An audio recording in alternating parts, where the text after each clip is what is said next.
Hello, my nerdlings. If you're new here, my name is Nikki. Welcome to my channel where we get nerdy. Today, as you can tell by the title and the thumbnail, we have a book haul.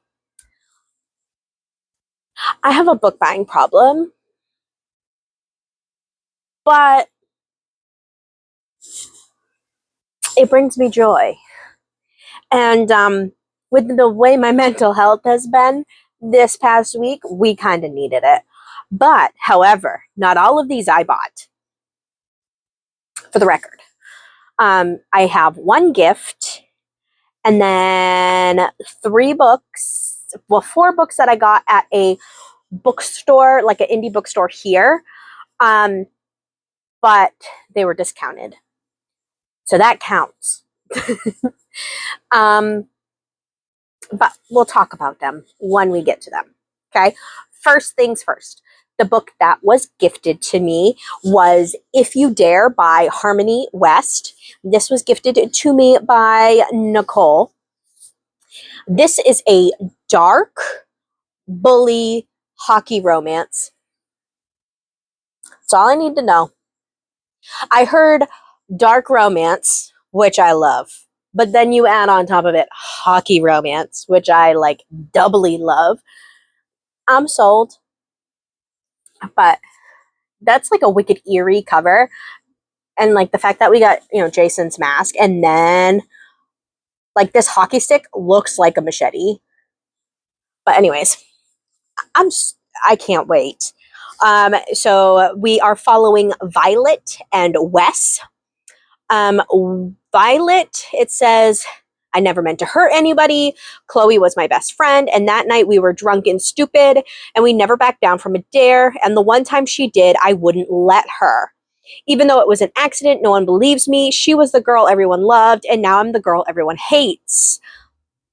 I can't pretend their punishments don't hurt, especially her brother, the hockey captain, and the one I called a friend, the man I thought someday might want something more. Now Wes hates me too, and he's not quiet about it at all. But I can't fight back because I deserve it all. And then it says Wes. Before, Violet was the girl I wanted, but couldn't have. Now my sister is dead, and she's the girl I can't stand. Violet is getting everything she doesn't deserve: protection, freedom, her life. She keeps living even after she put my sister in the ground. And I'm enlisting my team to make every second of her life as miserable as possible, because that's what she deserves. She's going to pay for what she's done. The Devils will make sure of it. I am so excited. So excited. Because, like, for once, it sounds like the one being bullied kind of deserves it. So, there's book 1. That was gifted to me. So I'm going to move on to the books that I got from Bull Moose. So Bull Moose is a bookstore to Maine that, well, they don't just have books. They have books, they have games, they have like video games and board games, they have records, they have DVDs. Like, it has a lot of stuff. And what you can do is you can bring stuff in and exchange it for store credit or cash. What I do 99% of the time is store credit. I don't think I have ever gotten the cash from an exchange. So I brought stuff in. I brought in like 10 books and like 5 board games. Got $45 store credit. Doesn't sound that fantastic, but I like helping out a Maine business. So, but this is what's fantastic. For example, The Love Hypothesis. It is not pre-owned, or it would have a sticker that says pre-owned. That is how much I paid for it. $12.97. The MSRP is $16. So I am saving more than $3 buying at this bookstore, even though it's brand new. So I couldn't help it. Anyways, I got The Love Hypothesis by Ali Hazelwood. This is the first book that I think Ali has ever written. It is one of her STEMinist novels, and I feel like I'm one of the only women that has never read it. So I know that Olive Smith is a PhD candidate that that doesn't believe in lasting romantic relationships, but her best friend does. And that's what got her into the situation. Convincing On that Olive is dating and well on her way to a happily ever after was always going to take more than a hand-wavy Jedi mind tricks. Scientists require proof. So like any self-respecting biologist, Olive panics and kisses the first man she sees. This man is none other than Adam Carlson, a young hotshot professor and well-known ass. Okay, so we're fake dating, and it's a STEMinist series. Ooh, doo doo doo.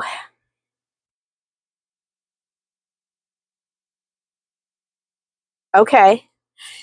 I know it's like supposed to be a Kylo Ren fanfic in a novel. So, okay, I'm here for it. So, book one from Bull Moose. Book two from Bull Moose was Love on the Brain by Ali Hazelwood. This is book two. Again, look at the price that I got it for when it is brand new, not pre-owned, and its retail is $17. So this is the next book in the series. This one we are following, let's see, B. Königswager, maybe Königswager, Königswasser, maybe, I don't know. She's neuroengineering, and Levi, don't know what he is, in their arch enemies.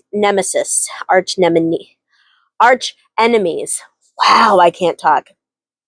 Arch enemies. So we have an enemies to lovers with science, and I love science. I am a science teacher, so I'll take it. All right, so Love on the Brain. That was the next one we got from Bull Moose. Keep in mind, at Bull Moose, all of the romance books were buy one, get one 50% off, too. So I got 4 books. The next one we got is Deep End by Ali Hazelwood. This literally just came out this past week. I spent less than $10 because it's pre-owned.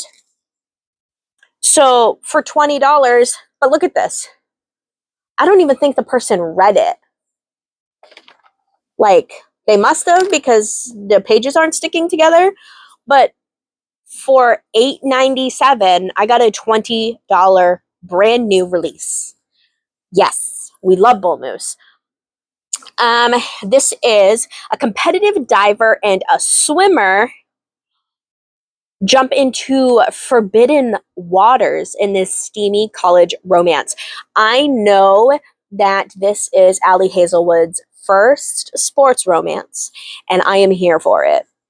And I love these edges. Absolutely stunning. So we have Scarlett Vandermeer and Lucas Bloomquist. They start an arrangement, and the pressure is leading to the Olympics, things heat up. So doesn't their relationship. It was supposed to be temporarily, mutually satisfying fling. Oh, so this is a friends with bennies becomes more than friends. Okay.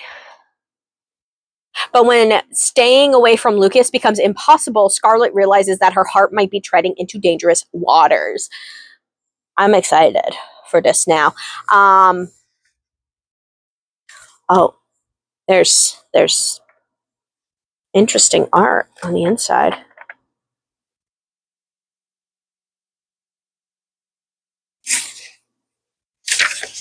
Well, I mean, Check and Mate was probably considered a sports romance. Just I struggle with saying that a book about chess, is a sport. Dear reader, once again, thank you so much for choosing my books.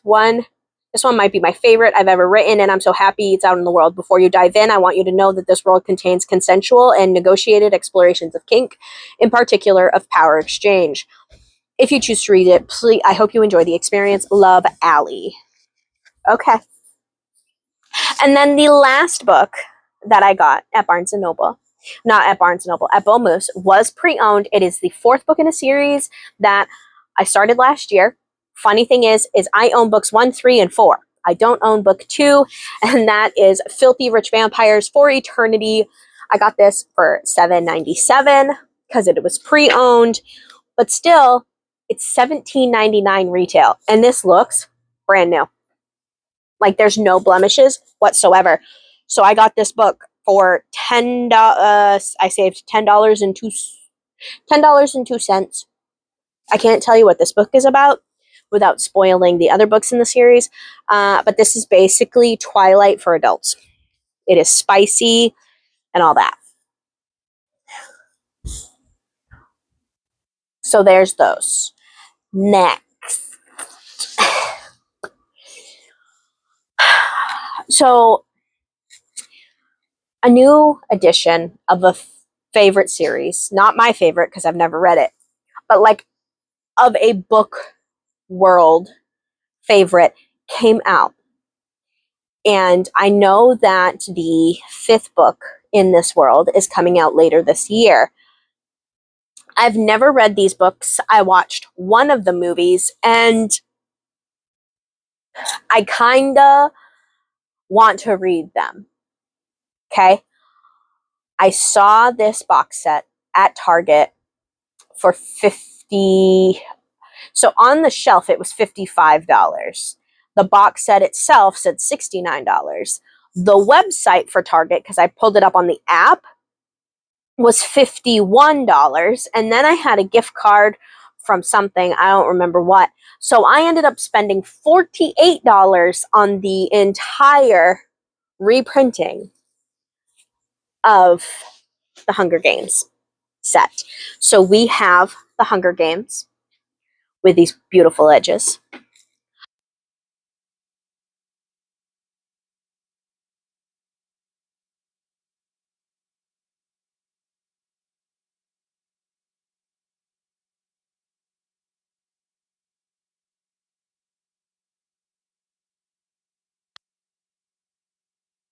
Is my battery dying?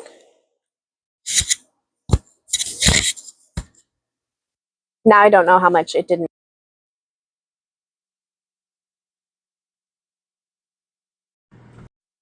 Okay. My battery died on my mic, so had to switch. I'm sorry. I was showing you the pretty editions of these. So, in case you do not know, this series is following Katniss Everdeen, and it's political, it's a dystopian, it's a battle for the death, blah, blah, blah. I highly doubt anybody in the book world doesn't know Hunger Games. So that's the other series I got for like really cheap, $12 a book, essentially, right?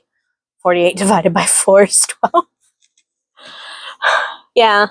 See, this is why I don't teach math.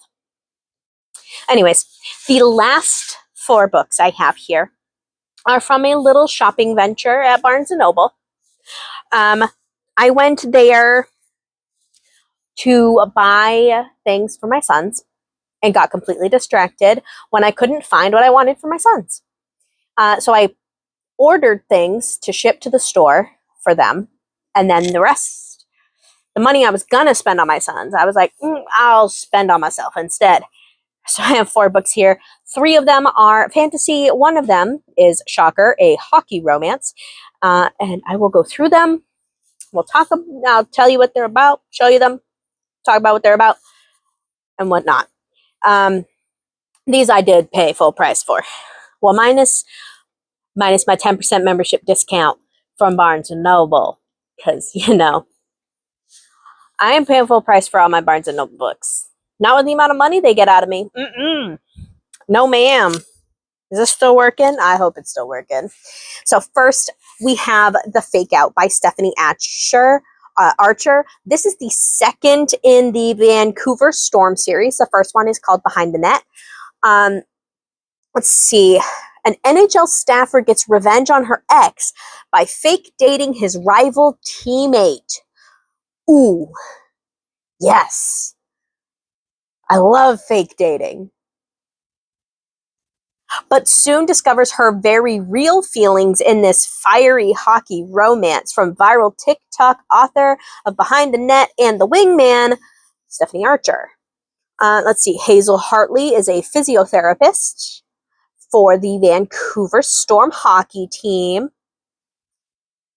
The best way for Hazel Hartley, for physiotherapist for the Vancouver hockey team, to get back at her horrible ex, fake date his new roommate, Rory Miller, her ex's rival, the top scorer in the league, and the arrogant, flirtatious hockey player she tutored in high school. Ooh, yes, this is what she did in Behind the Net too. Was our two main characters knew each other from high school, so like there was this rapport already with them, so she didn't have to build that, and that was nice. Faking it with Rory is fun and addictive, though, and beneath the bad boy swagger, Rory's sweet, funny, and protective. He teaches Hazel to skate and spends way too much money on her. He sleeps in her bed and convinces her to break her one-time only hookup rule. He teases her with a nickname and tells her his secrets. Hockey players are only as faithful as their options, but after seeing the other side of Rory, she might be starting to trust this one. It's all for show. When Rory kisses her like it's real, Hazel starts to wonder, was he ever faking to begin with? Oh my goodness. I can't wait. I loved the first book in this series, and I know I'm going to love this next one. Chef's kiss. It's going to be so good. I already know. Yes, it fits. Okay. Hello, Froggy. Oh, you're not a frog, you're a monkey? That's what he was just doing. He was hitting his chest going, ooh, ooh. You got boo-boo? Some monkeys walk on all fours.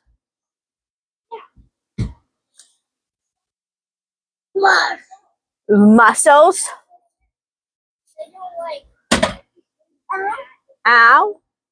Do you need kisses? Mwah. That's Mama's saying. Can you go play? Can you go get Nikolai? All right, so first book, that's fantasy, is Wooing the Witch Queen by Stephanie Burgess. I don't fully understand what this book's about. Not gonna lie, I loved the cover, okay, and I love the edges, and that's why I grabbed it. Quincy, get my journal from him, quick. In a gaslit world where hags and ogres lurk in thick pine forests, three magical queens form an uneasy alliance, and love turns their world upside down. Queen Saskia is the wicked sorceress everyone fears. After wrestling for the throne from her evil uncle, she only wants one thing: to keep her people safe. She needs to spend more time in her laboratory experimenting with her spells. She definitely doesn't have time to bring order to her chaotic library of magic. When a mysterious dark wizard arrives at her castle, Saskia hires him as her new librarian on the spot. Fabian is a sweet and little nerdy, and his requests seem a little bit strange. What in the name of Divine Elva is a fountain pen? But he's getting the job done. And if he writes her flirtatious poetry and his innocent touches make her skin singe, well, little does Saskia know that this wizard she's falling for is actually an imperial archduke in disguise. He's on the run with perilous secrets on his trail and a fast-growing yearning for the wicked sorceress. When his identity is finally revealed, will their love save or doom each other? Okay. That was Wooing the Witch Queen. Sorry, I got a phone call and it was my mother and just wanted to make sure everything was okay. But anyways, so next we have Bride of the Shadow King by Sylvia Mercedes. So I found the second book in this series in section I was like, this sounds really good. I opened it to make sure it was the first in a series, and it's not. So, and then I found this on one of the tables. But this says an outcast princess makes a political marriage with a reluctant king to save both their kingdoms in this first book in the Bride of the Shadow King series. I don't want to read you the whole thing on the back. But let's see. Oldest daughter, Princess Faranine, lives in the background. She's shunned from her court. She stays out of sight. She's told her God's gift makes her liable to the crown. When the handsome, enigmatic Shadow King comes seeking a bride, no surprise, her sister is his choice. King Vor is not eager to take a human bride, but he's willing to do so, what is necessary for the sake of his people. When he meets the lively Princess Ilsevel, he quickly agrees to an arranged marriage. So why can't he get the haunting eyes of her older sister out of his head? So, okay. He says he'll take the younger sister because she's not the shunned one, but he likes the older one. Let's see. It says there's bonus material. I'm trying to figure out what said bonus material is.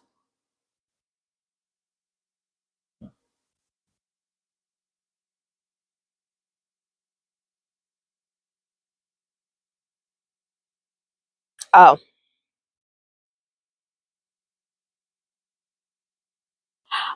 It's a different character's viewpoint chapter kind of thing. But anyways, there's that one. And then lastly, we have The Phoenix Keeper by S.A. McLean. This says, as head Phoenix Keeper at the world-renowned Zoo for Magical Creatures, Aaliyah's